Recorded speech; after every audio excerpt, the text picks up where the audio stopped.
Hello, I'm Tara Ward, best known for playing Preston in Doctor Who, and even nowadays I still seem to be chasing that Myrka around the place. And you are listening to Mark Who 42. Welcome to Mark Who 42. That's right, Mark Who 42, the Doctor Who online radio show here on Krypton Radio. I'm your host, Mark-Baumgarten, and with me today, as always, are... Kayla-ascolillo.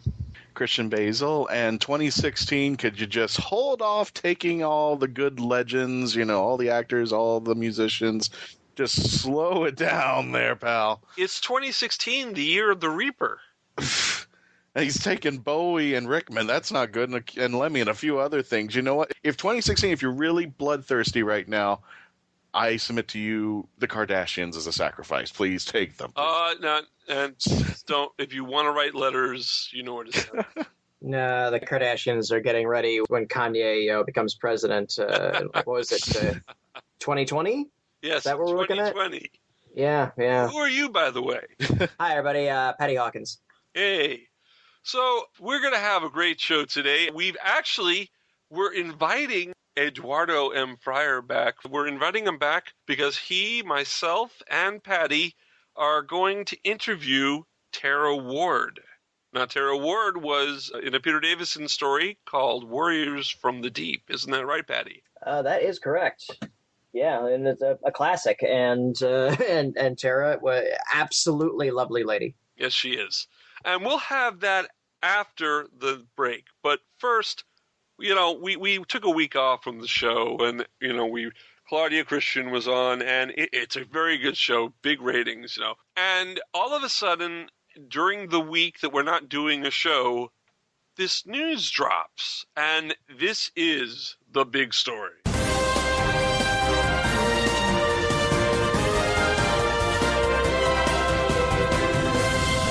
It really is. The big bomb dropped, and Steven Moffat is quitting Doctor Who.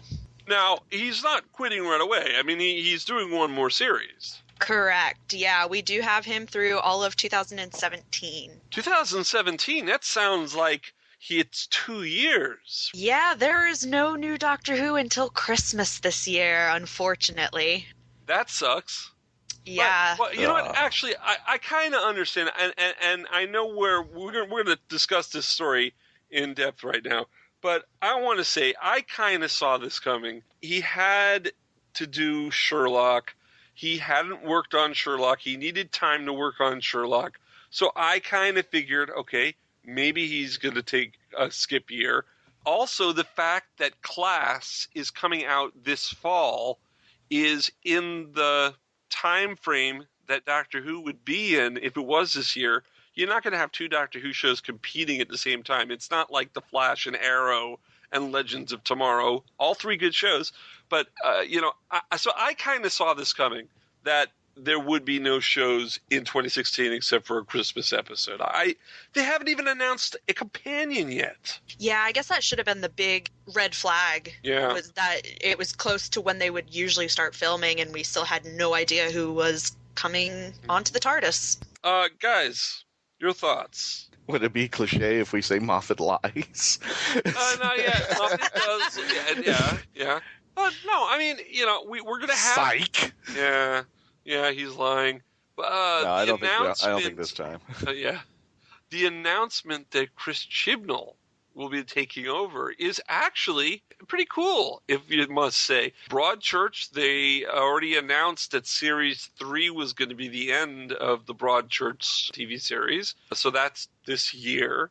And he's written some good Doctor Who episodes. He's been a Doctor Who fan like Steven Moffat, like Russell T. Davies. If you go to our website, markwho42.net, we've got a video showing a very young Chris Chibnall talking about why Trial of a Time Lord wasn't a good season. I don't know what more to say about that. Well, the interesting is that he was very young, and he was very critical. Yeah. Yes. And he was right there with people on the air, and he was quite literate in his criticism as well too for someone that young. He was basically he very politely ripped Doctor Who a new one. He did. That thing. He absolutely did. I saw that clip and I was just like, yeah, wow. He's imagine that kid had grown up with the internet. Yeah, and Pip and Jane Baker are going, oh, we've had other people tell us that it's a good story. We don't understand your audience. And then they brought John Nathan Turner, and it's a lovely piece. They have some valid points on Trial of a Time Lord. It was kind of inaccessible to not only the general public, but to the fans themselves. With the fact that Robert Holmes died, that last episode couldn't make sense because they couldn't use his story. Yeah. I mean, there were problems and the whole, the show taken off the air. And, I can understand, I may not agree with, but I can understand Chris's complaints that he makes in that broadcast. Obviously, he's got writing chops. Broadchurch, of course, having... To be honest, I like Broadchurch. I honestly, I don't think it was quite the bee's knees the way everybody kind of makes it out to be. It was engaging. It was good. It was not Prometheus giving us fire. That's true. But that doesn't take away that I have optimism. I'm rooting for him, but I had optimism for Russell Moffat, T Davies yeah. and Moffat as well too. Well, again, not that they've let me down. No, they haven't. No, they have not. They have not. There are certain aspects. I think Moffat has let me down more than Russell T Davies. Moffat is a great writer, a showrunner. Writer, yes. I think my honest thing was, and I think I put this up on Twitter, was that Moffat, you are a damn good writer. I just wish that he loved the Doctor as much as he loved River and Rory and Amy and Clara. And I think Clara's departure, I don't know if maybe it's taken the air out of him. Maybe he's really backed into a corner. Maybe I'm beginning to think this might be true. Maybe he really can't write Doctor Who unless he's got a personal investment in it. And granted, he's got the onus now developing a new companion. My fear is that he's gonna well, I've got to top Clara, so hey, I'm scared of that. But by the same token, not only does he have to top Clara, but he's got to go out with a bang. Well, and the way he's I'm afraid built it up that he's already, where is there to go? That's the whole thing. I'm afraid he feels like he's going to go out in a bang. And you know what? He doesn't need to go out on a bang. I just want to see him going out with good. I mean, if he really wants to impress me, it's be like, all right, you don't need big events. Let's just have 12 solid, good episodes without any meta contextual things, and let's see a new way of the Doctor beating up bug-eyed monsters. They'll end Moffat's era with the Doctor fighting Rassilon because they set that up. They set up. They also set up the quest for Gallifrey. We didn't see that. I'm not gonna say Moffat lies, but Moffat makes plans, and again, there's no. What this is one thing about Moffat's successes, and you could argue his failures. It seems like he throws something out there, and if nobody's biting it, he drops it. He doesn't let things germinate. The Paradigm Daleks, he dropped them in a heartbeat. The quest for Gallifrey, he dropped that in a heartbeat. Oh, you like Clara? All right, well, let's do this. Oh, you like the Angels? Okay, more of them. I'm interested in seeing Moffat close out his season without a safety net. I would really like to see him go out telling just straight up Doctor Who stories. That'd be great. Without a companion that he feels like he's got to overinflate in the narrative, and that's why I want him to prove me wrong. I am so rooting for Moffat. If he's listening to this, dude, I'm rooting for you. Prove to me you're a Doctor Who writer. Yeah. Well, he's proven that he's a Doctor Who writer. As a showrunner, he's been a little bit very controversial. The best way I can describe the way that he flows on his showrunner is like three-dimensional chess, or whatever that game is they play on Star Trek. And then there's the dumb, like, super fast tic-tac-toe game, Stratagema, which was, the most strategically challenging game of the universe. Where you put these dumb things on your fingers, and basically you play Tetris, and... Well, getting back to it, to me, it was something that he would have this storyline, and then he would drop this little something that he would have in Series 1 that would be nothing in Episode 2, but then when Series 2 came out, then it would be something big in series 5. And it got to the point where when we interviewed Andrew Cartmel, he said that he needed Cliff Notes to watch, The Time of the Doctor, because he couldn't understand what was going on. So somebody who's coming into the series would be a little bit, what the heck is going on there? Now, some of us who have been with the series, oh, that's cute. Oh, right, that came in. But things like Time of the Doctor, where they came out and explained Christmas, and Trish mentioned something about that where somebody could not lie nor, could not answer a question, and he asked a question and he didn't answer it. So what was that about? There was just so much out there in his time frame, and he didn't wrap it up. And it's kind of like somebody saying a joke, prolonging it, taking about 5 minutes to tell the joke, and then when they finally get to the punchline, you're going, what the heck just happened? That was it. This is Christmas. I've never understood how, on this day and age, people are like, well, it's confusing because I didn't understand it. It's like, you're on the internet. Ice Warriors, what's that? Click, click, click. Oh, okay. But apparently it is a thing. I just really think, if I have a question, if I'm coming into a show in the middle of it, and there's something that I don't know, if it's popular enough, there's a wiki for it. Not just a regular wiki, but there's also the sub-wiki, the Trek wiki, the Who wiki, the Potter wiki, whatever. And I read a little bit of it, and there you go. But there are people that they're uncomfortable unless they see it all. Well, there's something about having an arch in there that doesn't complicate things, but include that arch that somebody who is just watching Series 3, Episode 7 can catch on and go, oh, this is going on? This interests me. Now there's this arch that's going on. Not only do they have a great story, but there's this arch I can pick up. Arc! There. It's Arc! Arc? It's Arc! Arch. I'm sorry, folks. Story but arch. It just happens to do that. Oh, does that bother you? Arch. A story arch. Does it That's hurt? definitely a new one. Oh, no.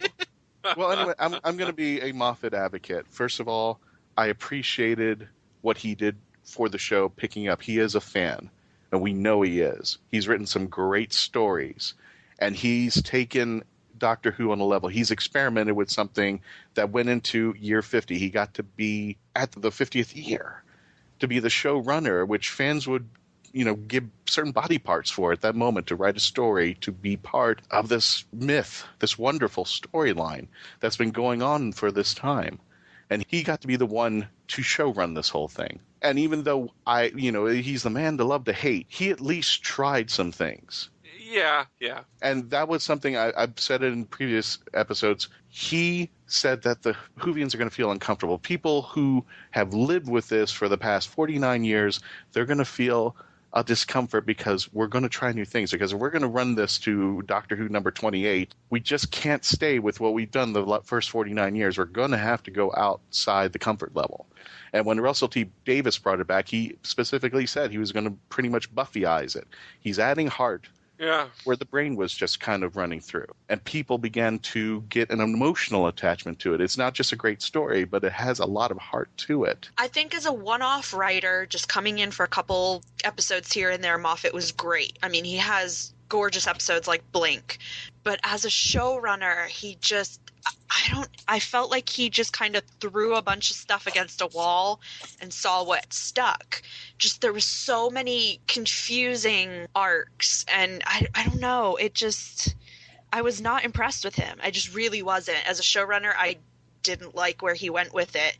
I mean, I give him a gold star for trying, because being a showrunner of something like Doctor Who that has been on for 50 years and has to cater to old fans and new fans, he tried. And that's a lot to do.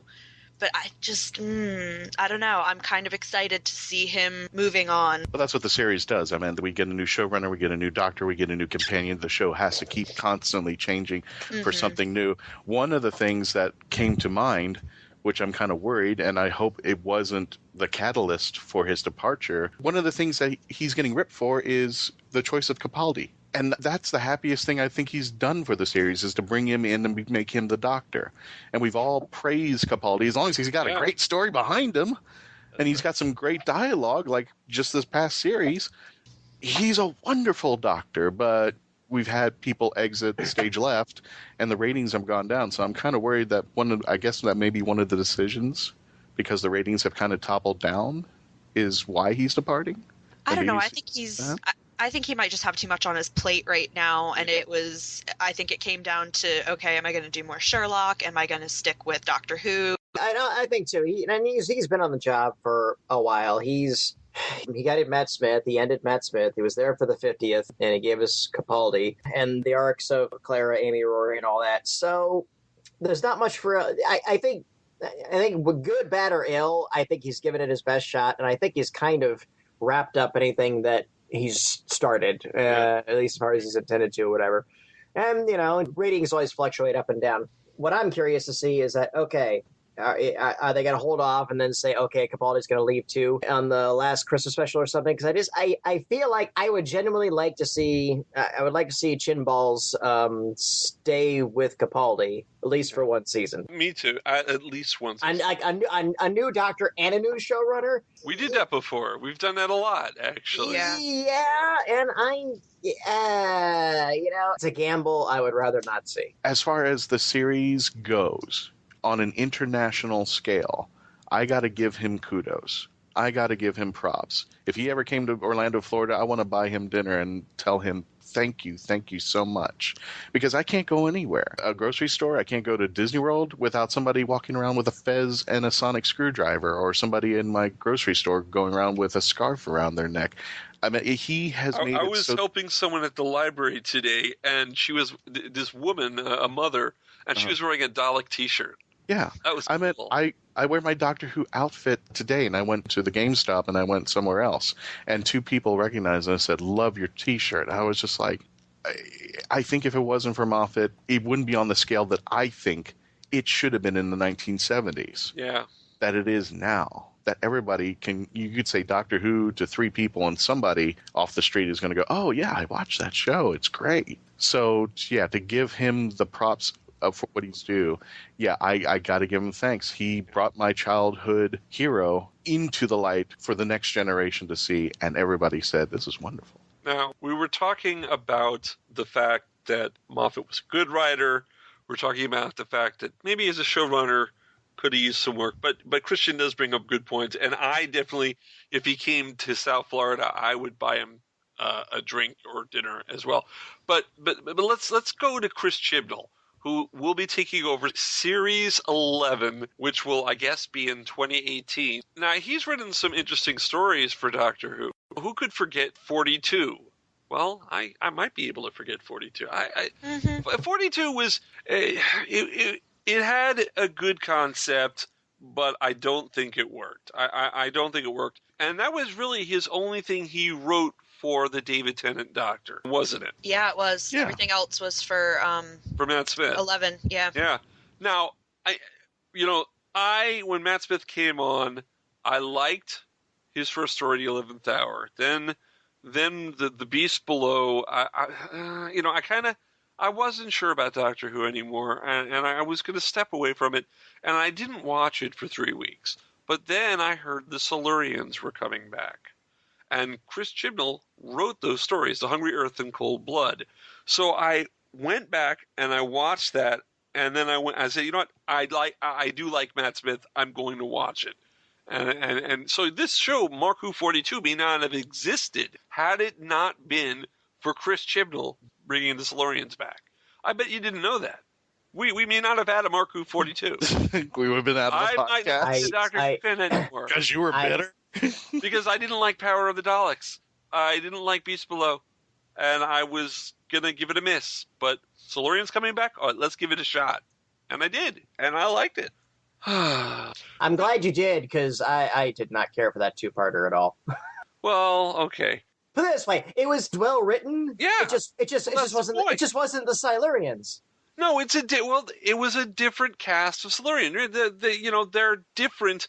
We have different countries on Earth. Why couldn't there be different races and different outlooks and different kinds of Silurians? We have steps.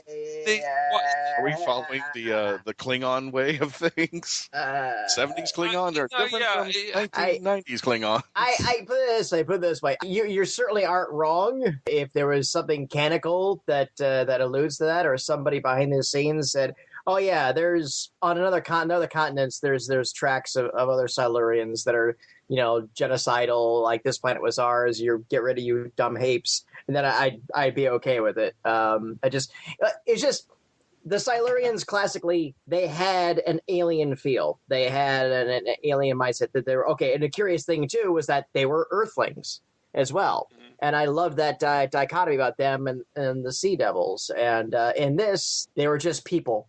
And maybe that was the whole point. Maybe that was the whole point. That was the whole point. But it was just their inflections. They were people. When they wake up the mayor and he's like, "Oh, go play soldier," everything else. All right, let's talk. The Silurians were the people before the humans were people. I mean, they were the people. They were the Earthlings back in the day. They are the same as us. Yeah, I just what it was. Honestly, it's it was good New Who.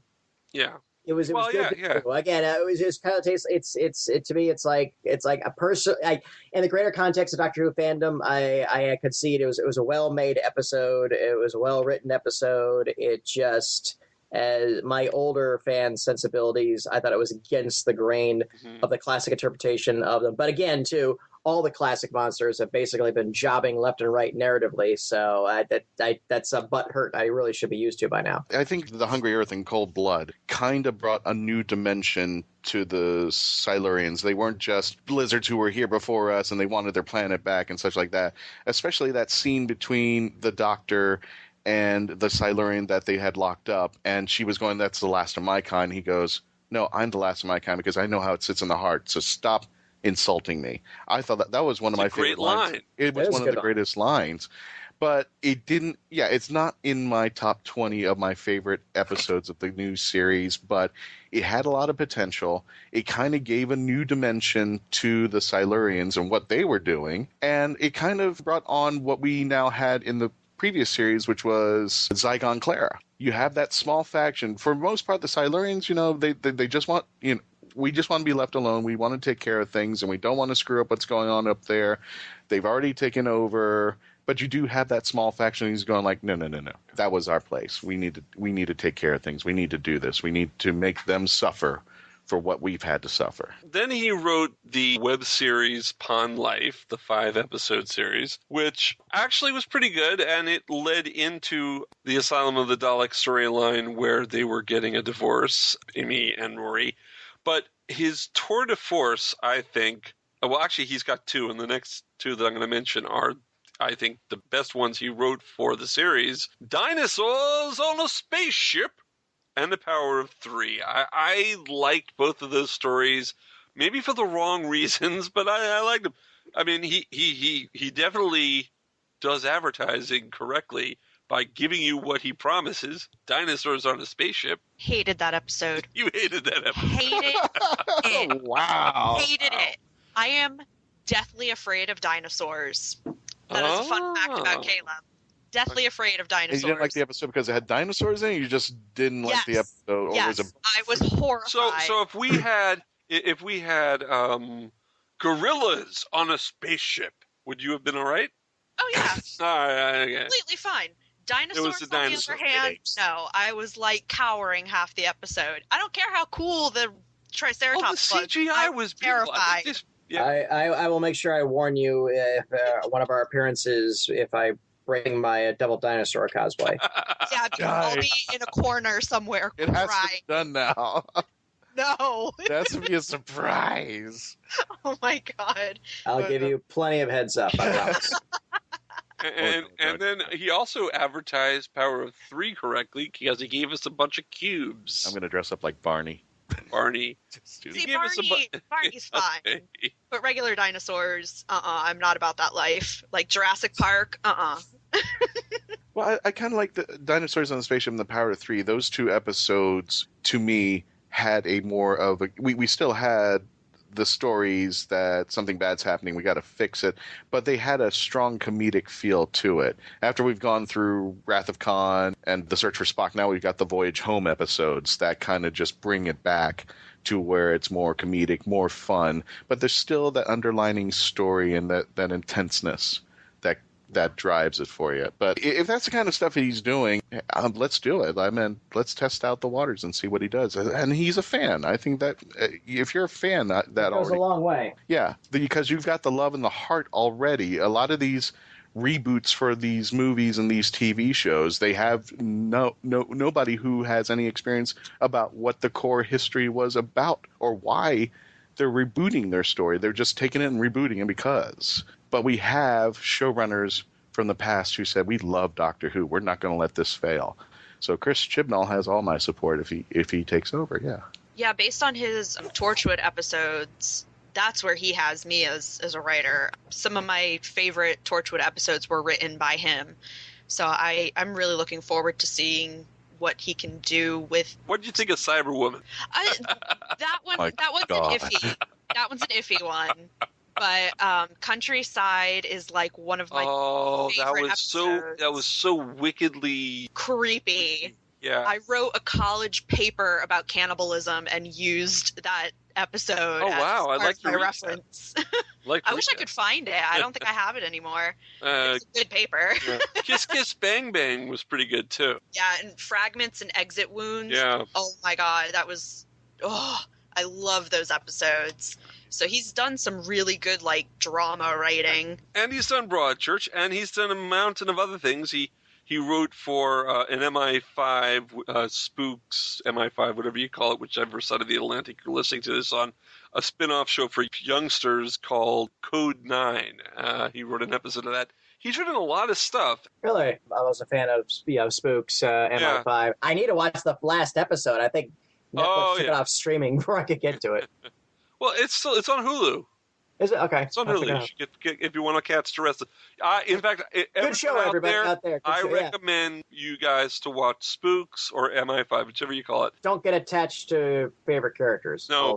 That first season when the fry cook thing, that was the woman who was playing the part. It was very famous, and they were building the show around her in the advertising, and then that episode hits, and when she gets what happens to her, and it shocked everyone watching it. Yeah. I'd tell you what it was, everybody, but you should see it yourself. It's in the season 1. And what was the series called again? It's called MI5. MI5. But it was actually called Spooks in the United Kingdom. When they came over to America, they changed it to MI5 because no one knew what spooks meant here in America. Spooks is another name for spy. They couldn't figure that out, so they had to change the name of the show. And it's counterintelligence. It's basically, they're like somewhere like slightly above the equivalent of the FBI, but a little bit below the CIA.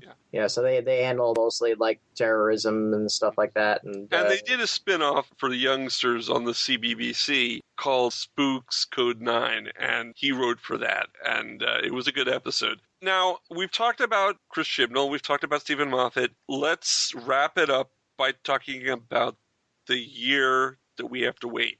Because we have to wait. We have to wait a year. Yeah. I think it's a mistake by the BBC.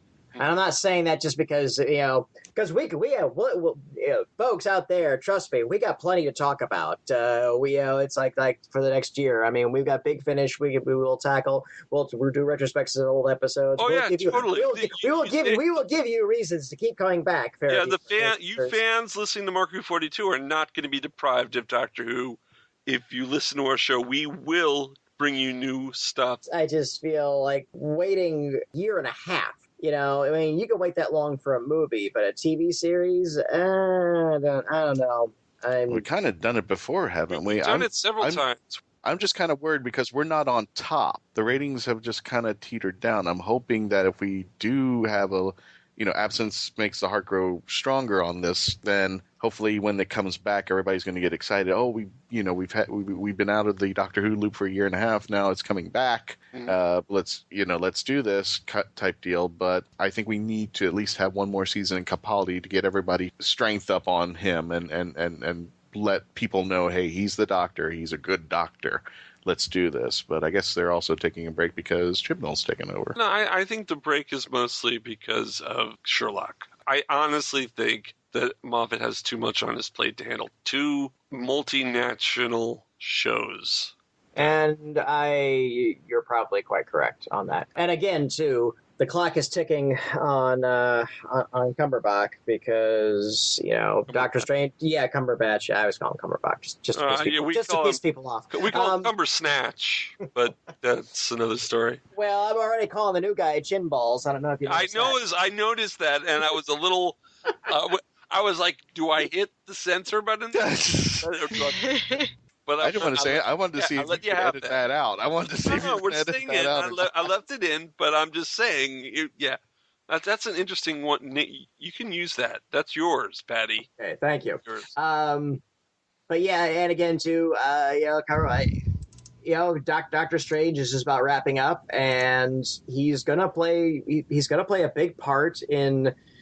Probably Infinity War Part 2 and Avengers, because again, Doctor Strange and Black Panther are probably going to be taking over the leadership roles of the Marvel Cinematic Universe as the Phase 1 characters are sort of semi-retired or killed off. It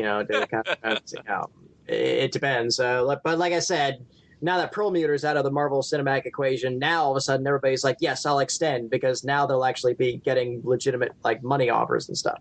So it could go either way. But if I have to get really good Sherlock, then I'm perfectly willing to wait a year and a half for Doctor Who.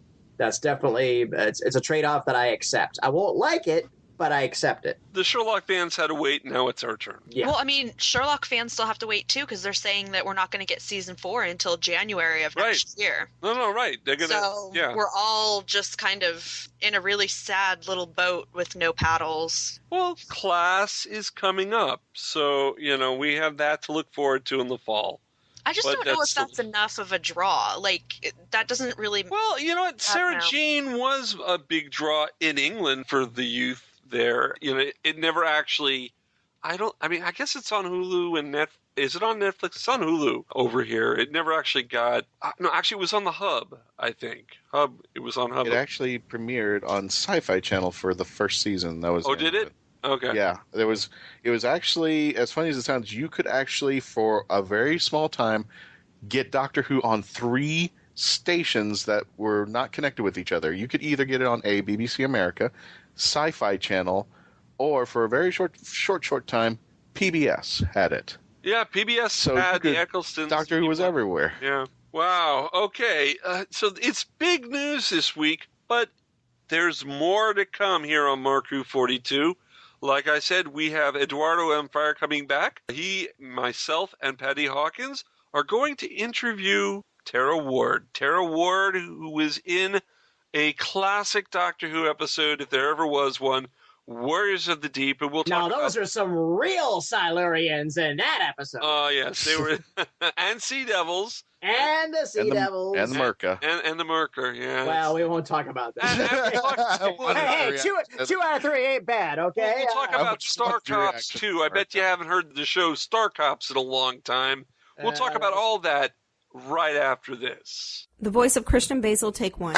Hi, I'm Christian-Basel, and I would like to provide my voice for all your voiceover needs, such as... Okay, like an announcer. Like a what? Like an announcer. For all your voiceover needs, such as animation, radio, announcements, introductions... Now an old man. I can even record voicemail for all the Meshuggahs that call you. A pirate. Arr, and it won't cost you a lot of treasure for me services. Arr. Creepy movie voice. Just call 407-761-2679. 407-761-2679. Or email voiceofchristian-basel@yahoo.com. Well, how was that? That's a wrap. Say, Jarvis, is it that time? The house party protocol, sir? Correct. The Pull Bag is the GCRN's comic book review and discussion-based podcast. Join your host, DFU and Mike, and the rest of the GCRN crew as we make our way through the comic book world. Inside the Pull Bag, you'll also find back-issue classics, Origins episodes, After Darks, and so much more. You can find the Pull Bag every Wednesday in iTunes, on Stitcher Smart Radio, Blog Talk Radio, and of course, GeekCastRadio.com. Make your great escape into comics and jump into the Pull Bag today. Attention all Whovians! While you're waiting for the new episode of Doctor Who, start your own adventures with a book from Mark Who 42 Books. They carry unique and rare books at affordable prices. Visit Amazon.com/shops/MarkWho42. That's Amazon.com/shops/MarkWho42. Mark Who 42 Books. Set your imagination free into the WHOniverse. Meet Grimlock, not podcaster. Meet Grimlock King. Since 2011, we have been taking you beyond. That's right, Tooncast Beyond has covered many cartoon series and films in our 4 years online. Now we take you even further as we reformat the podcast by covering any and all cartoon series by season. And we also have our animated film reviews. So join TFG and Mike and the rest of the GCRN crew as we give you a different cartoon review every Wednesday on iTunes, Stitcher Smart Radio, Blog Talk Radio, and of course, GeekCastRadio.com. We are beyond good, beyond evil, beyond your wildest imagination. Hi folks, this is Christian Basel at Mark-42, and if you've been lucky enough to catch us at conventions and wondered how you could hire us to come to your convention or special event, simply go to Heroes on Hand, click the podcast icon, and click the icon for Mark-42. On our page on Heroes on Hand, you can actually click the button that says click here to book Mark-42 for your next event, and that's all you have to do. Once again, if you wanted to hire us for your next event, simply go to heroesonhand.com, click on podcast, click on our icon, and click the green button to book us for your next event. You're going to love us. We'll see you there. Hello, this is Peter Davison, and you're listening to Mark-42. Welcome back to Mark-42. That's right, Mark-42 here on Krypton Radio. I'm your host, Mark Baumgarten, and with me are Patty-Hawkins and Eduardo M. Fryer. Today we've got a very special show for you. We've got an interview with an actress that was in the classic series of Doctor Who with Peter Davison. Her name is Tara Ward. Hello, Tara. Hello, everybody. Lovely to be here. Tara, it's great that you could stop by here on Mark-42. Now, let's start off very simply with a question about yourself. For people who don't know who you are, can you tell us a little about yourself? Sure. I'm an actress. I started acting when I was 4 years old, believe it or not. But don't worry, I won't go through my biography year by year. It's okay. You're safe. You're safe. So, yes, I started acting when I was 4 years old. And although you may not hear it in my accent, I was actually born and raised in Canada and came to England way back in 1975 and have been an actress ever since. I also write books on personal and spiritual development. I'm also a role player, management trainer and coach, and a voiceover artist, and tend to be best remembered for having played Preston in Warriors of the Deep with the lovely Peter Davison. Yeah, how was Peter to work with? A joy. I have happy memories, both of us all being together in the old rehearsal rooms in North Acton, where BBC used to hold all their rehearsals in those days. It was a very hot time of year, and we were all baking hot. But I can just remember that most of what we spent our time doing in rehearsals was trying not to laugh. He has a wonderful sense of humor, and he was always making us laugh. Very cheeky chappy. And I can remember laughing, not just during rehearsals, but even when we got on the set and we were shooting under some quite tight time restraints. Even then, Peter always found time to stop and make us laugh, which of course made everything so much more pleasurable and ultimately, I think, so much more efficient as well. I think when people are laughing, they're relaxing and tend to give better work. It's so nice you have a wonderful memory of what was an incredibly bloody high body count storyline in Doctor Who mythology. Oh, yeah, definitely. Like the Tom Baker episode, Horror on Fang Rock, I think everybody, all the guest characters died, yours included. And Indeed. My memories of that episode is that it had even a darker ending. With Horror of Fang Rock, the fourth Doctor's, yay, we triumphed, and here the fifth Doctor was just like, what happened? Why did this happen? There was no triumph. Everybody lost in this story. Yeah. In Horror of Fang Rock, at least they defeated the Rutan. In this one, the Sea Devils died, the Silurians died, and the humans died. Nobody lived but the main cast. Yeah. Exactly. And do you know what? That's what I kind of like about it, actually, is the fact that, sometimes people just don't win in a situation. And I love the fact that, the Doctor was clear to say that, nobody's won here. There should have been another way. Exactly. Yeah. And that's a precipice of good sci-fi, which is, tries to be an allegory, and it worked. It was definitely off the beaten path, but it definitely sticks in your head. Yeah, I know, I agree. But we did have, I'm sorry to shatter any myths, but we did have a lot of fun behind the scenes while we were actually shooting it. Well, that's good. Oh, no, I wouldn't want everyone to be all dowered. Yeah. I bet some of the fun was actually having to believe in the Myrka. Yeah. Oh, my God. Now, can I just ask you? Can I ask you guys, do you think it is the worst Doctor Who monster ever? Would you give it that sort of tentative accolade? No, I would, that honor goes to the Naimon. Okay. The Naimon is actually a good segue here because the Naimon starred Graham Crowden as one of the baddies. And I wanted to talk about Waiting for God. Because you were in Waiting for God with Graham Crowden. So see, the segue worked. I actually did a good segue there.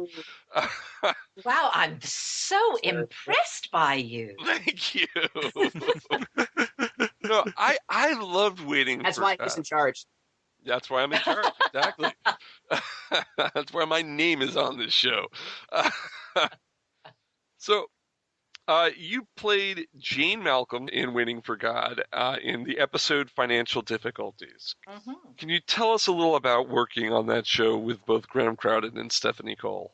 It was lovely. My scene was actually with Stephanie Cole and the person playing her. Gosh, was it her niece? I'm not totally sure now. I think it was her niece and a gorgeous little baby as well. And actually, it was a very, very poignant scene because ultimately I was telling Stephanie Cole's character that she had no money left, that she was financially destitute. So it was actually a very poignant little scene. I remember that we filmed it in the most beautiful offices somewhere near... I think it was near the Canary Wharf area, and I can remember looking out over the sea of London. It was quite a high building that we were shooting in, and just looking out over London and thinking, life doesn't get much better than this. Here I am shooting a lovely episode of a lovely TV sitcom with Stephanie Cole looking out over London. So I can remember it was one of my happy moments in life when I was doing that. And actually, you played a very pivotal character because when Stephanie Cole's character realized that she had no money, that was the beginning of when Graham Crowden and Stephanie Cole had to move in together, and because she had no money, she couldn't afford a place anymore. So it changed the whole dynamic of the show. And I was the one who got to tell her that. So yes, what a privilege. What a privilege. You also did another show that I enjoyed, but I don't think the British public really enjoyed it that much, Star Cops. Oh, wow. Are you pulling them out of the bag today? I am, because I've watched Star Cops. I loved it. I loved the theme song, and people didn't like the theme song. I loved the show. It was science fiction, but it was trying to be realistic. They were... there was really anti-gravity, at least in the first couple episodes. There was no gravity because they're in space. It was very serious, and it was created by Chris Boucher, who was the script editor of Blake 7 and wrote the very popular Doctor Who story, Robots of Death. Well, I confess I didn't know that, Mark. So, I mean, can I just say, your kudos is just rising higher and higher as far as I'm concerned now. Well, I'm so impressed. and your episode that you were in was called Intelligent Listening for Beginners. And that segued too. Segue. Are you going to do this through the whole interview? Because I've been so bad at segues for the past 110 episodes, 112 episodes, whatever it's been. I'm taking them as I can get them. So you were a shuttle hostess in that. Now, I trying to remember, was there gravity in that scene, or were you hooked up to wires? No, I wasn't hooked up to wires. The idea was, because it was fairly low budget, that I had to pretend I was zero gravity. Oh, that's right. That's right. The slow motion moving. That's it. And be clutching the backs of seats as though I was holding onto them to stay on the ground. Whereas, of course, I was clutching onto them and trying to pretend I was not on the ground. So figure that one out. There was certain challenges involved in shooting that sequence. Yeah. That was a great show. I don't know why it got canceled. Well, I do know why it got canceled. Like I said, the British public didn't really go for it. And I have to confess, I didn't even know it was available on DVD until I was doing a Doctor Who signing quite a few years ago now. And I was sitting there, all these lovely Doctor Who fans coming up with things for me to sign. And one of them was the front cover of Star Cops. And that was the first time that I realized it was available on DVD. I hadn't even appreciated that because it was one of those pieces I did that sort of relatively quickly disappeared into obscurity. Yeah. So I was actually really pleased when he came up and showed it to me, and I was able then to purchase it. And looking at it when I then got home and looked at the recording, it sort of brought back lots of memories of me doing How Do I Do Zero Gravity. I can remember the angst I went through trying to persuade people that's what I was in. I'm sure that you probably share a pain that the cast of Star Trek had to go through. How do we convince everybody we've just been hit by a torpedo? Yes, indeed. Fall left, fall right, left, right. All right. Recently, you were in a show, Veep.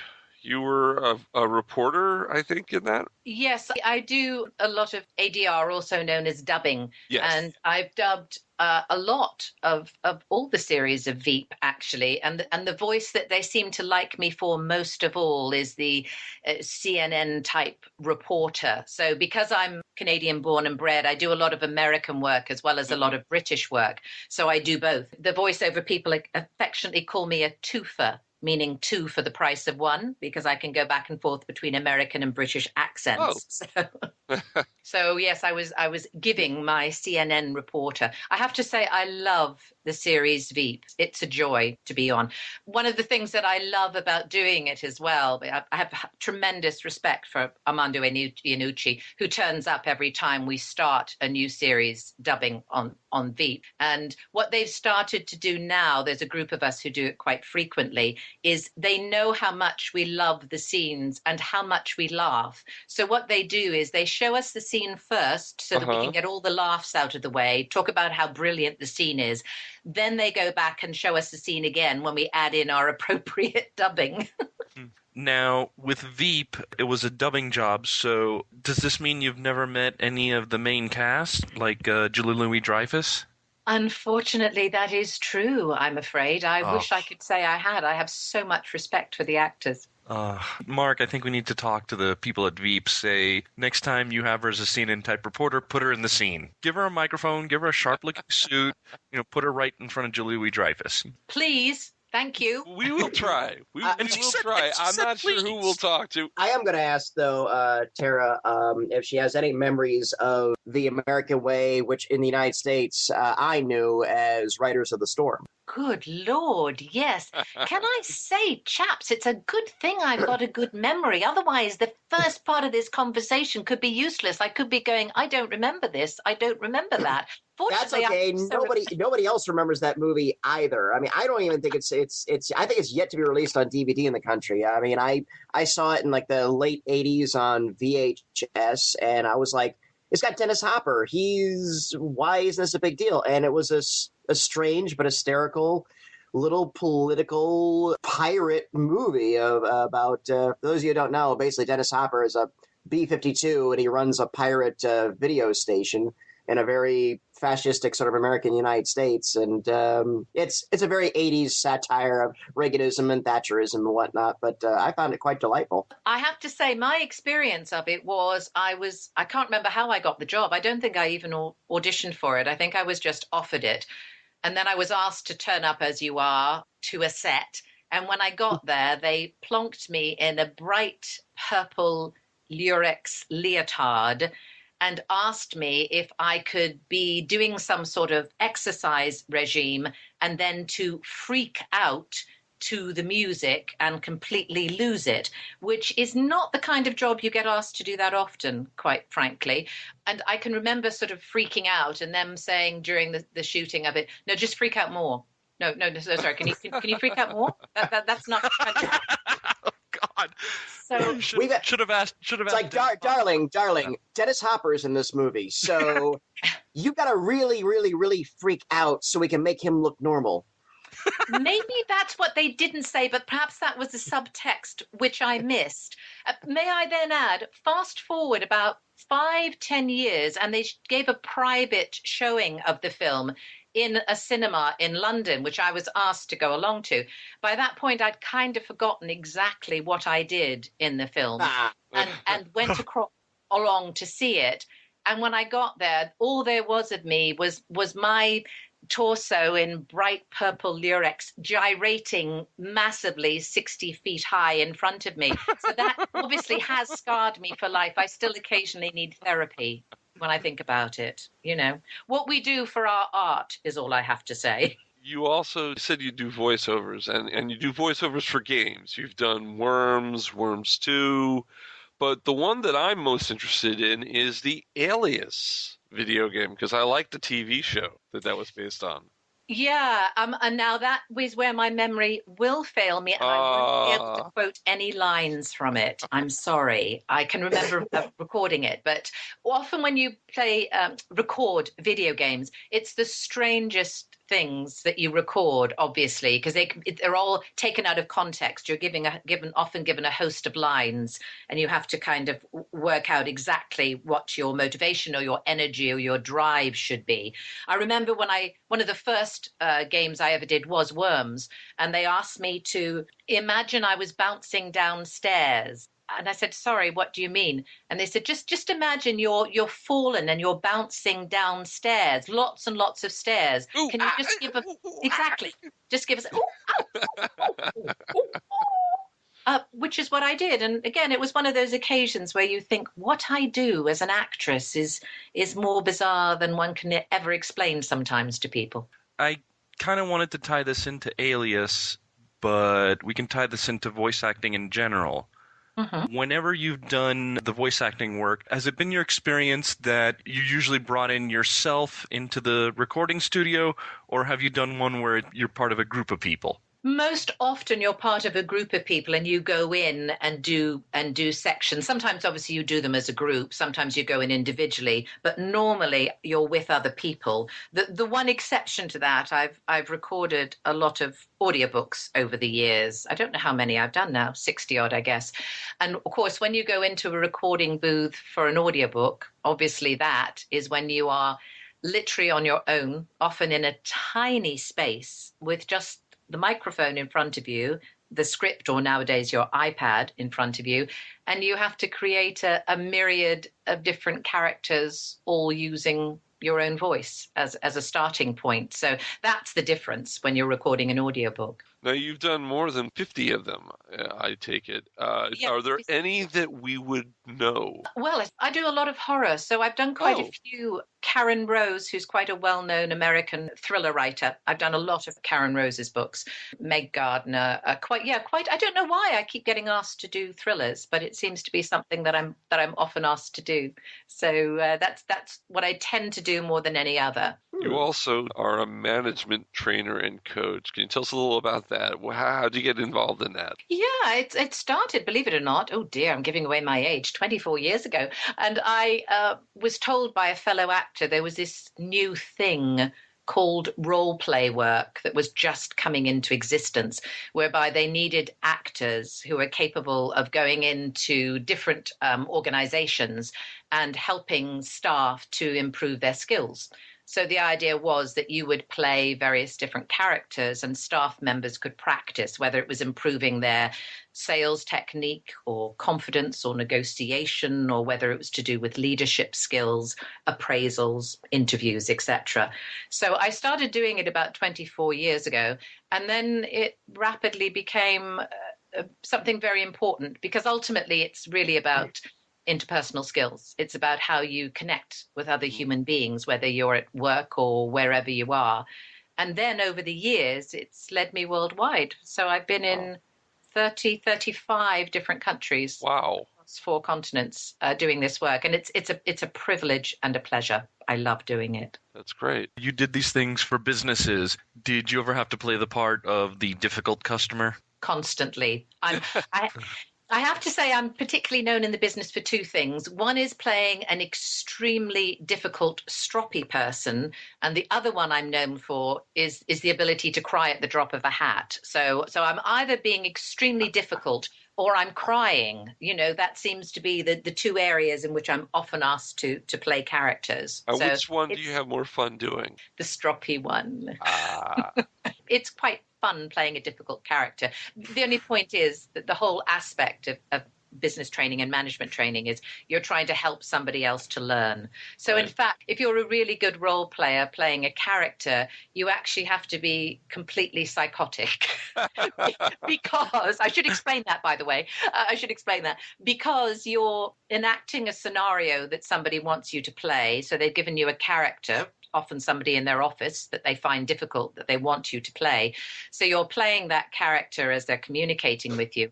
But there has to be a part of you that sort of sits outside yourself, looking at the scenario, remembering the feedback that you need to give your delegate afterwards. So that's what I mean by psychotic. You have to be two people at once. You have to be the character you're playing and stand outside yourself ready to give valuable feedback. So it's one of the toughest jobs I've ever had, but it's also one of the most rewarding. You're listening to Mark Who 42 on Krypton Radio. Today we're interviewing Tara Ward from the classic series of Doctor who played Security Chief Preston in Warriors of the Deep with Peter Davison. And let's talk about Doctor Who. Before you did Warriors of the Deep, were you a Doctor Who fan? I'd seen episodes on and off over the years. I wasn't a diehard fan. I hadn't seen every episode. Right. I knew obviously roughly the storyline. I knew who Doctor Who was played by, who the Doctor was played by. So I knew a little bit about it, but I wasn't a real fan. And that was actually quite embarrassing when I went for the interview because, nobody likes to say I don't watch it that much. I tried to skate over that bit with Pennant Roberts when I met him. Who's your doctor? Peter Davison. Well, of course. You have to say that, right? Absolutely. No, honestly, he's such a delight. I'm sure you're very aware. He's lovely with the fans. In fact, a friend of mine interviewed him last week, was just chatting to him. And it was just so nice to hear. Peter remembered me fondly, sent his love, and was still talking about Doctor Who with such affection. And I just thought, how nice that even all these years later, he still respects and appreciates. Have you been watching the new series? I have. I've watched all the new series, yeah. And I have to confess, I was one of those slight skeptics when I knew Peter Capaldi had been cast. I wasn't quite sure whether it would work. And you were one of the fangirls who were going, "Ew, this is going to be terrible. He's too old." Actually, no. I was actually rather appreciative of the fact that somebody slightly older had been cast. Right. Somebody slightly nearer my own age. So and what was the problem? That's good. No problem with that. I just wasn't totally sure that I would actually enjoy him as the Doctor. And I felt once the first episode was over, to be truthful, I found him a little too frenetic in the very first episode. And once he eased into the second, I ended up being totally hooked. So I loved the latest series. Can we talk a little about your late husband, Ray Lonnen? Of course you can. Of course we can. He was in Doctor Who as well, wasn't he? He was Gardner in Frontier in Space. That's with right. John Pertwee and Katie Manning. That's right. Now, that is exciting. We had Katie Manning on the show on, I think it was episode 105 or 106. She is a great, great person. And did your husband have any stories to tell of when he was making this Frontier in Space? Unfortunately, he didn't have that many clear memories of it, bearing in mind it was considerably before I did my episodes of Doctor Who. So, no, he didn't. I mean, I have to confess that the thing that hits me about my dear husband in Frontier in Space is it's just the helmet cracks me up every time, I'm afraid. Much to my dear Ray's disgust. All he would have to do is just sort of mention Gardner or Frontier in Space, and I'm sorry it set me off. I mean, I just, honestly, what were they thinking of with that helmet? My husband was a good-looking guy, but they really managed to kind of take that away from him in that helmet, in my opinion. Well, this was the 70s, so... Okay. Early 70s, and I don't know what that has to do with it, Ed.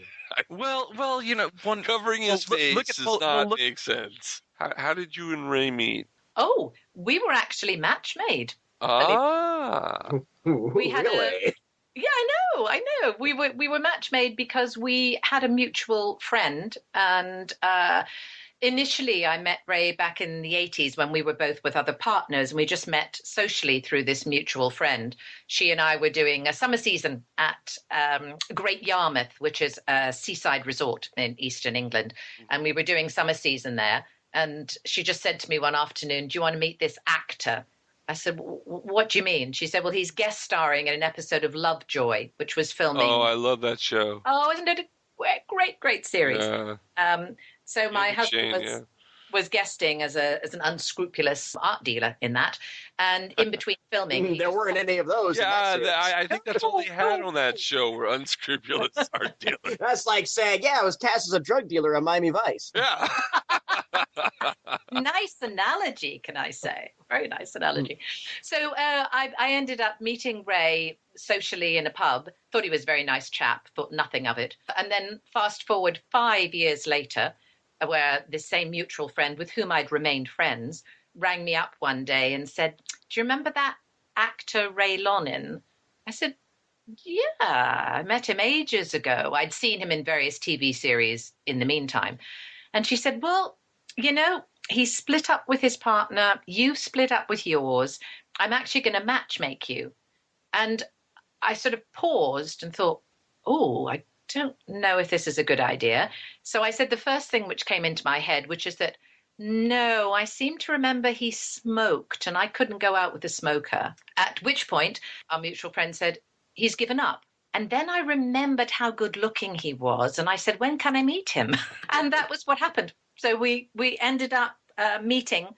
And then, gradually after that, we got together. And I'm very happy to say we were together for 23 years. And they were 23 very happy years. I miss him very much. He passed. Can I just say, I was going to say this, but I'm going to say this. I was a huge fan of your husband's. I absolutely adored the-Sandbaggers. That is probably on my top 5 lists. If I truly had to boil down like my top 5 TV series of all time, Sandbaggers are definitely on that list. And he was more than half of that reason why. I mean, his performance as Willie Kane, it was nuanced, it was sensitive, being this uber spy spook sort of character. And again, the writing was just so sharp and truly, I'm sure he was probably hungover most of his career, but just truly fantastic work. Thank you so much. I can hear Ray saying thank you from above right now.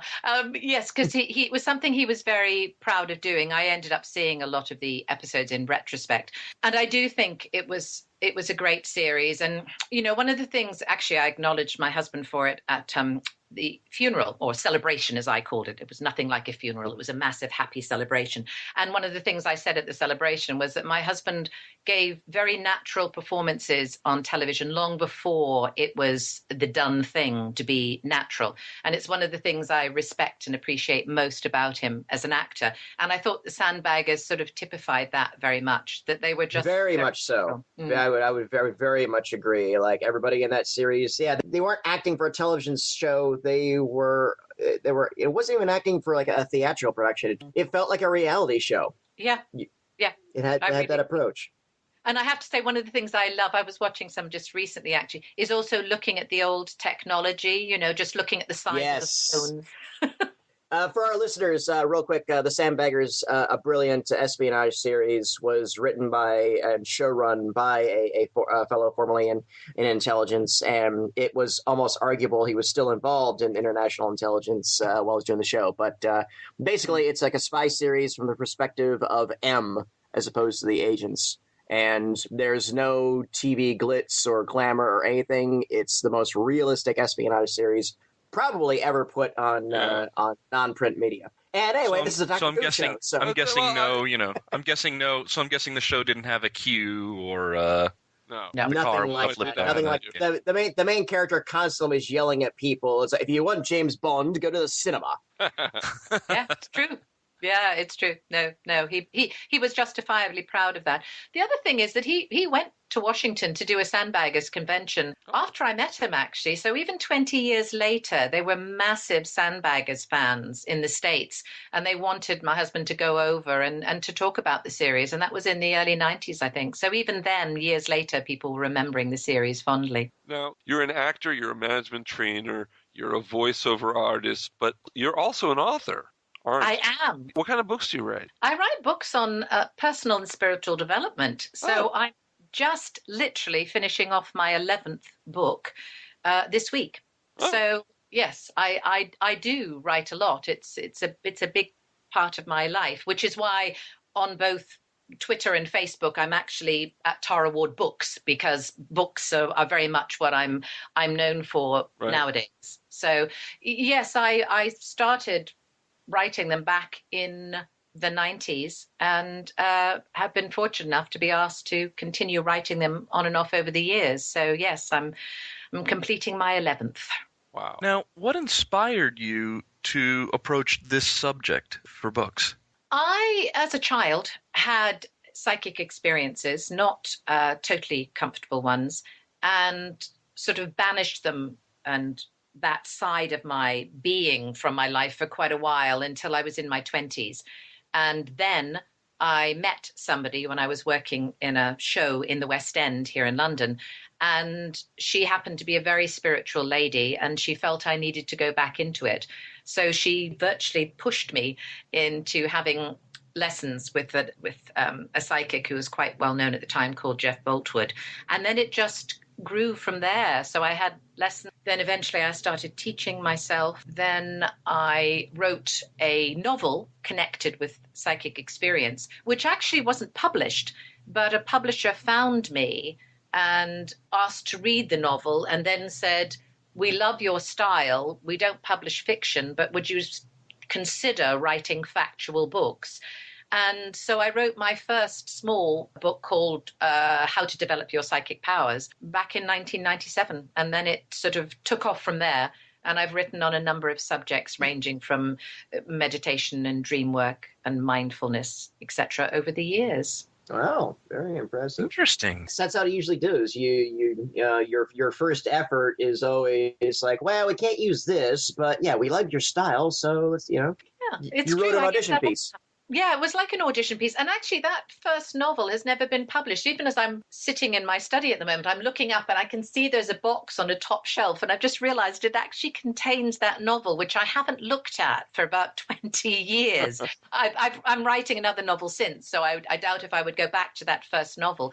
But I have a lot to be grateful for, don't I? Because if I hadn't written that, you're quite right, I probably never would have written my factual books. And if you're like any other good artist, if you look at something you did 20 years ago, you're probably going to cringe and be like, oh, what was I thinking? No, this is wrong. I got to rewrite this. I got to, You're absolutely right. I wouldn't really think about going back and rewriting it because you're right. We hopefully all change and develop and grow, don't we? Yeah, I just said somebody put my some of my student films from when I was in film school like 25 years ago on DVD, and when they would have put it up on YouTube, and I was like, my God, don't, please don't.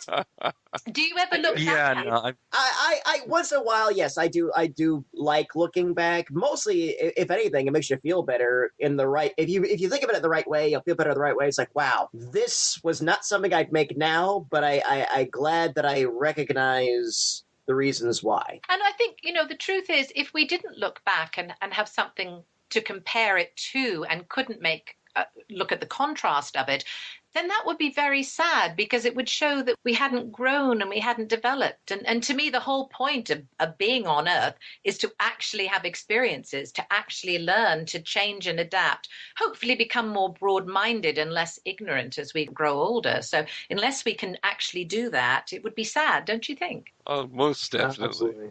Most definitely. Tara, I'd like to go back to Warriors of the Deep. Yes. Now, I asked you a few minutes ago if your husband had any stories about doing Doctor Who, but we didn't ask you. Do you have any stories?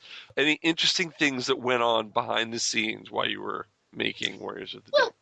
A little while ago, I was looking at the DVDs of Warriors of the Deep, and either I missed it because I blinked, but I do remember there was a sequence which I think might have been cut where Mark and I were having to escape through a vent. And I can remember looking at the height of the vent on the slightly wobbly wall and saying to Pennant, this could be a problem.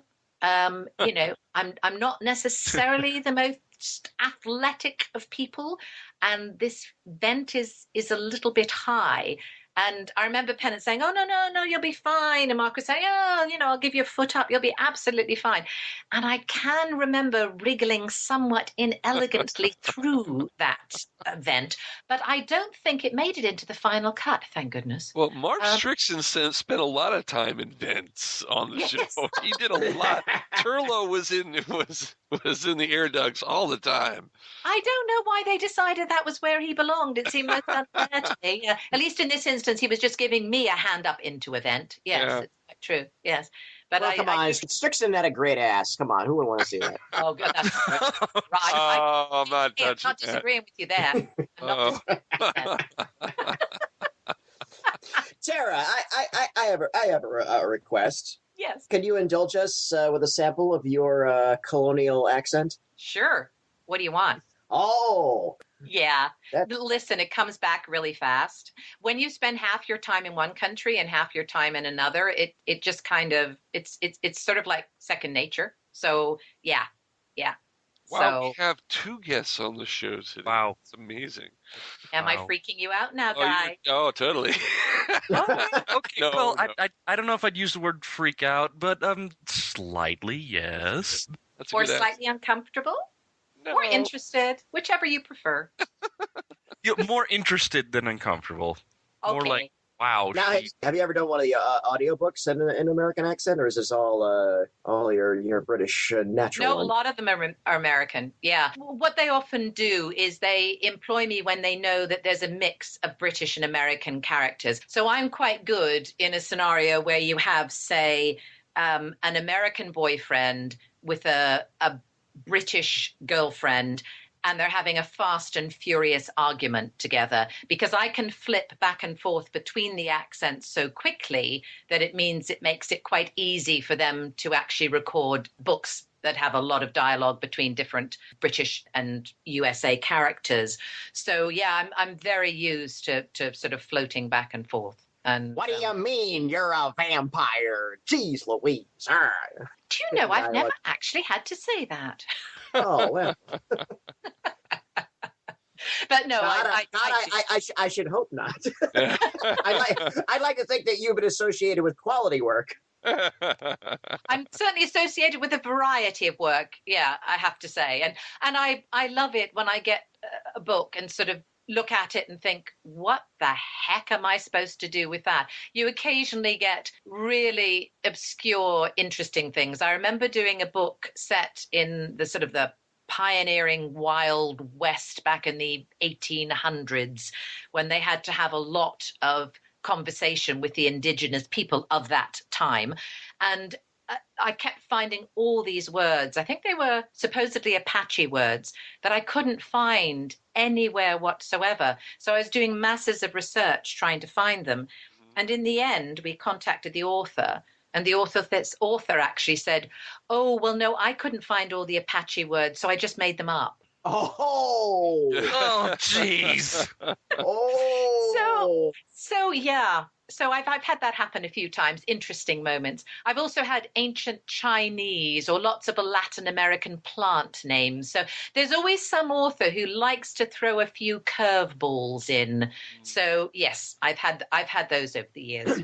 I mean, it's one thing if you got somebody who, as he read the excerpt from the Necronomicon, that's one thing. But yeah, if you're supposed to be doing a living language, yeah, that's oof. You end up finding a network of friends of different nationalities, of different experiences, who are actually willing to help you with different, sometimes languages, sometimes accents as well. You know, there's certain accents you get in a book that just make you completely despair. You know, you're suddenly told you've got an Indian character, but he spends most of his time in Newcastle, which is one of the most difficult English accents to do.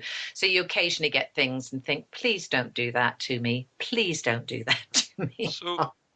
These audiobooks, are they available on audible.com? They are indeed, yeah. If you put in Tara Ward, an awful lot of my books will come up there. Okay, well, I have a special offer for our listeners.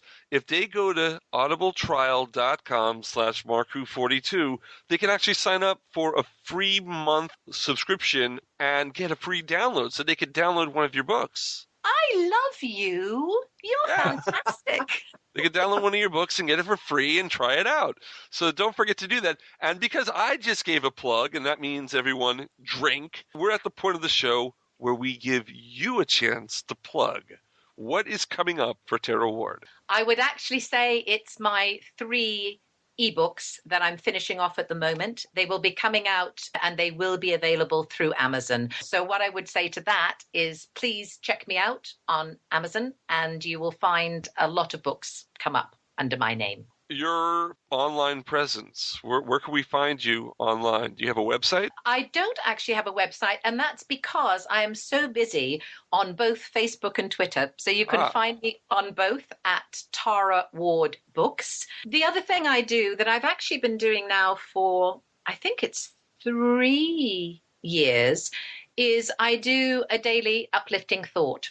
So every day on Facebook and Twitter, sometimes amusing, sometimes profound, sometimes just plain silly. But I do actually do an uplifting thought. My whole intention is let's just spread a few smiles around the world, guys. There's enough sadness and despair and difficulties and challenges everywhere on this planet. So my intention is I don't sort of go into politics or religion. I literally go, we're human beings. Let's have something nice to say or something uplifting to say. So I do that every day. And thank you for that, because we've been on Twitter for a little while, and I've noticed that, and I've been meaning to thank you for that too, because Twitter could be a bit of a quagmire of blah blah blah, and so well, people go onto it for different reasons, don't they? Some people go onto it because they want to have a rant and they want to have a rave and they want to sort of complain about something. Yeah, but they only have 100 and some odd letters to do it in. How do you rave like that? It's simple. This is the internet. They find a way. There's a reason why they're called 4-letter words. Very good. Very good. Yeah. But I think Twitter has a myriad of uses, and the way I choose to use it is for fun. Somebody said to me when I first started on Twitter, and I was totally lost for the first 6 months. I had no idea what I was doing, but I stuck with it. And somebody said, you must do hashtags. They're most important, and people find you through doing hashtags.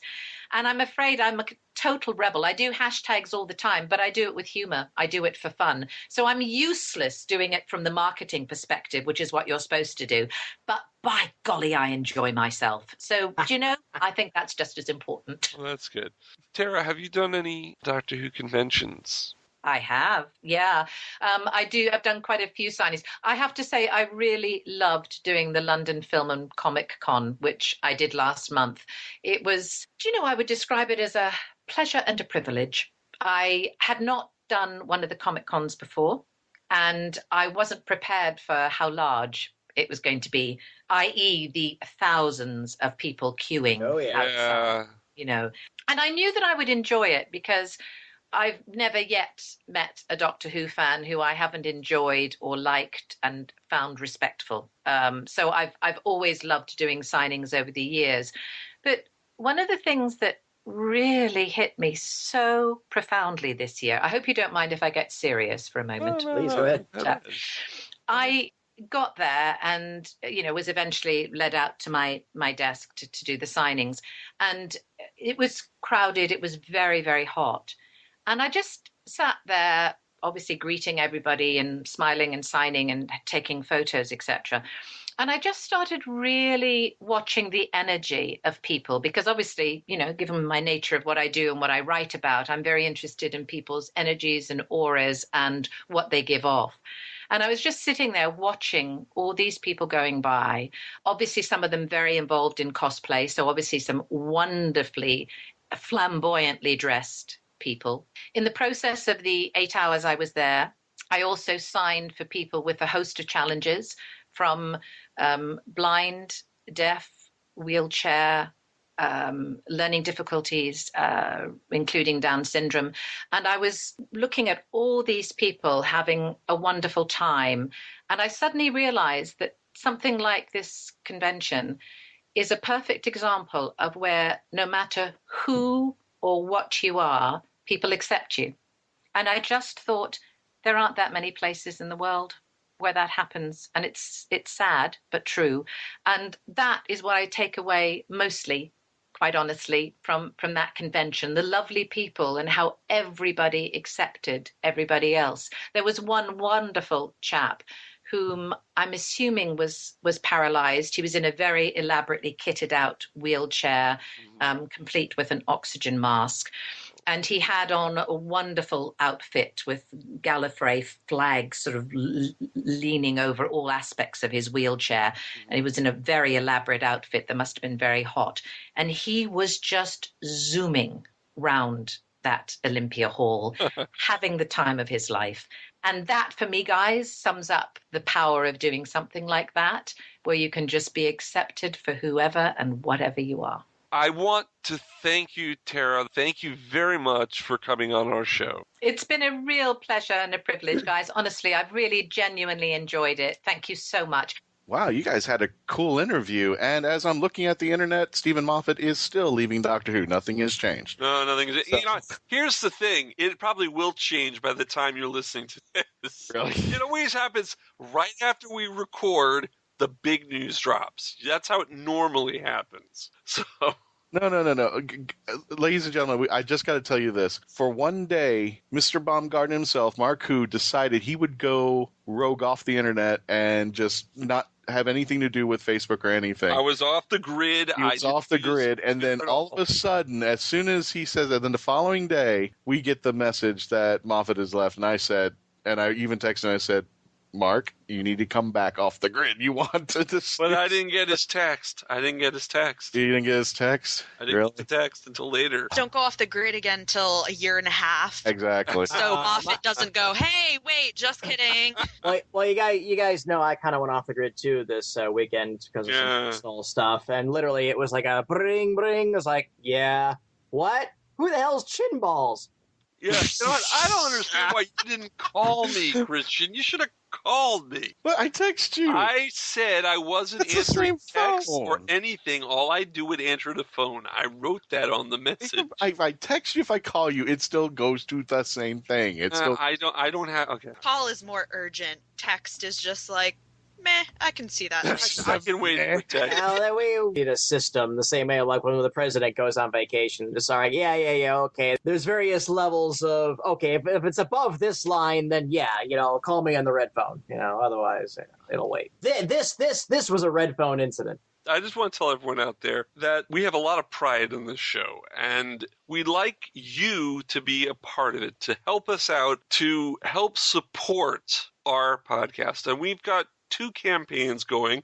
We've got a Patreon campaign going, patreon.com/markwho42, and a GoFundMe campaign, gofundme.com/markwho42.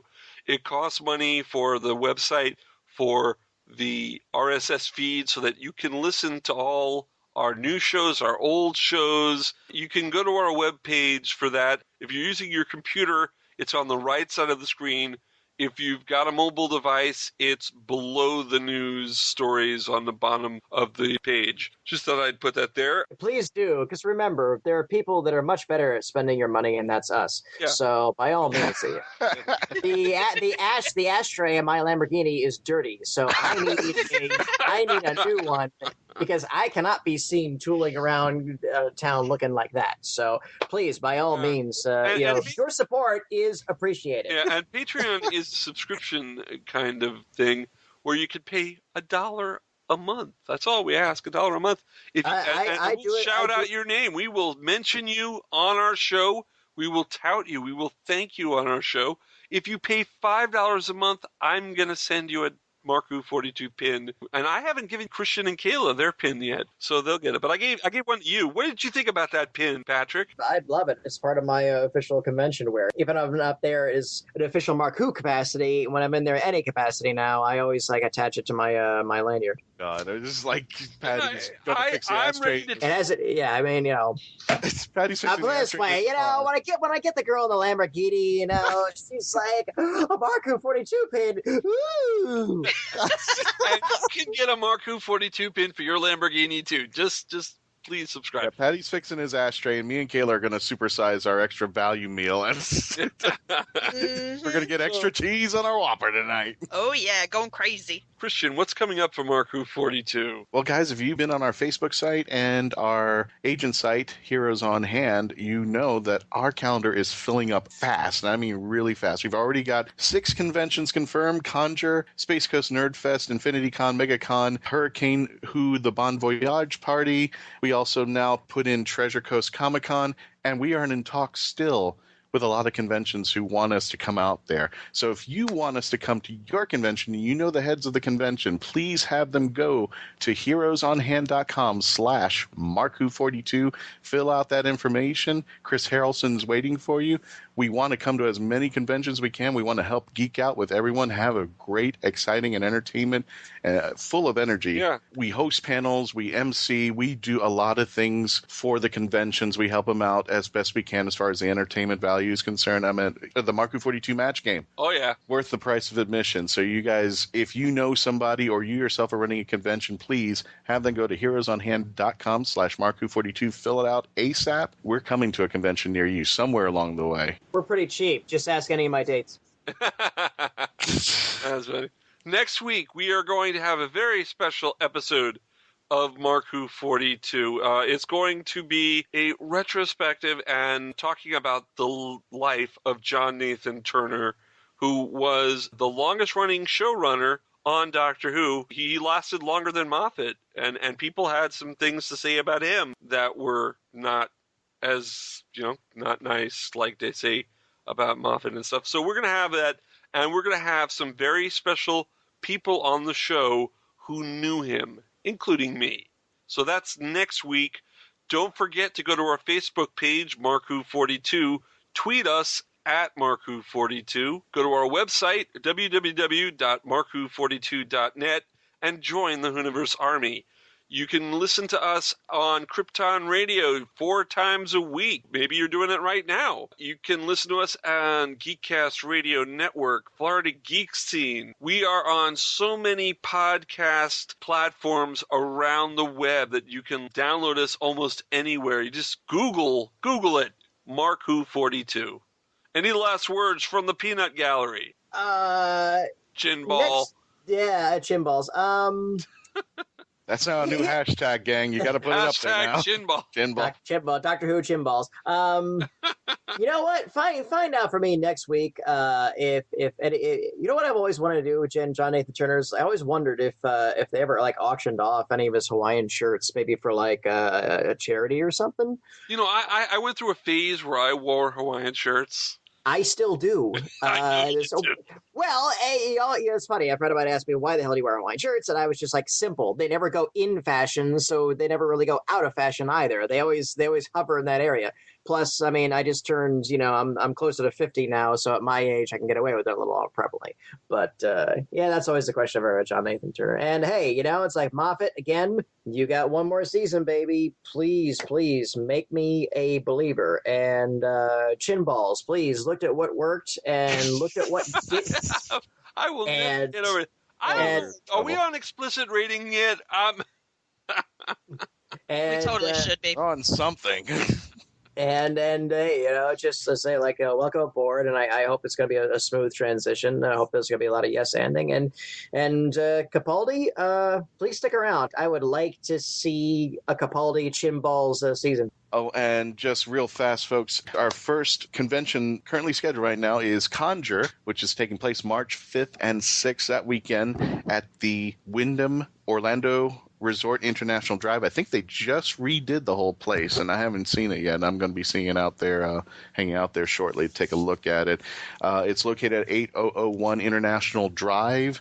Go to the Conjure site at conjureflorida.com, CONJURE. Get your tickets now, because we are going to be at that event, and we're going to be hosting panels from what I understand. And definitely, if you want to geek out with us, this is going to be at least our first scheduled panel going on now. All right, so until next week, allons-y!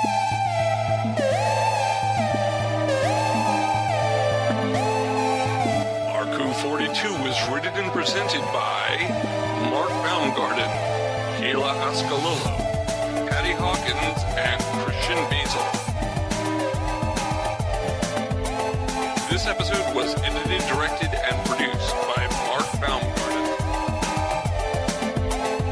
Visit markwho42.net, where you can register and become part of the WHOniverse Army.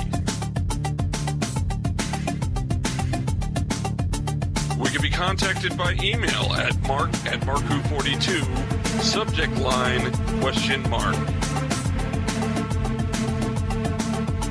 If you'd like a chance to be a guest on our radio show, send an email to our Media Relations Director, Christian-basel, at markwho42media@yahoo.com.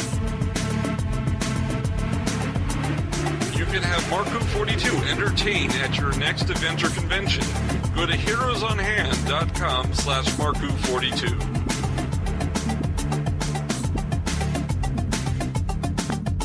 Doctor Who and its properties are owned by the BBC, the British Broadcasting Corporation.